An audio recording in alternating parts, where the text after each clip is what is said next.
Customer কেয়ারে আপনাকে স্বাগতম জানাচ্ছি। Thank you. আপনাকে আমি কিভাবে সহায়তা করতে পারি? আপনি কি আমাকে বিয়ে করতে চান? জি, আপনি ভুল নাম্বারে রিং করেছেন।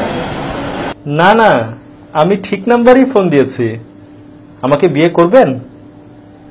জি, আমি বিয়ে করতে ইন্টারেস্টেড না।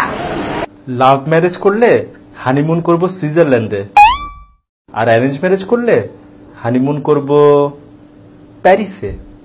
Not interested. কোর্ট ম্যারেজ করলে 10,000 টাকায় বিয়ে করতে পারেন, আর যদি নর্মাল ম্যারেজ করেন তাহলে 20,000 টাকা।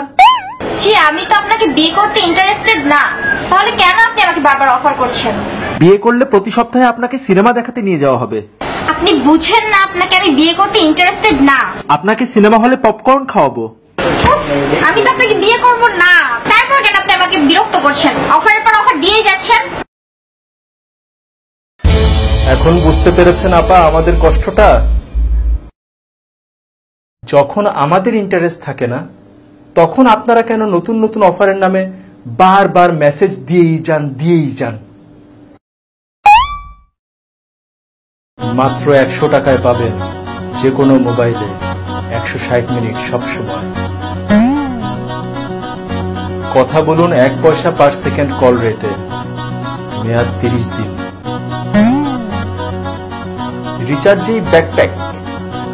আজকেই একবারে 500 টাকা রিচার্জ করে জিতে নিন ব্যাকপ্যাক। অফারের মেসেজ পেতে পেতে মেসেজের প্রতি অভক্তি এসে গেছে। অফারের মেসেজে পুরো মোবাইলের মেমোরি কার্ড ফুল হয়ে যায়, ডিলিট করতে করতে ঘন্টার পর ঘন্টা পার হয়ে যায়। ফ্যামিলি অ্যান্ড ফ্রেন্ডস এর ইম্পর্টেন্ট মেসেজ আসলেও মনে হয় যে এটা বোধহয় অফারের মেসেজ, এই মনে করে মেসেজ আর চেকও করা হয় না। যখন আমাদের ইন্টারেস্ট থাকে না আপনাদের এসব অফারে, আপনারা কেন অফারের পর অফার দিয়েই যান?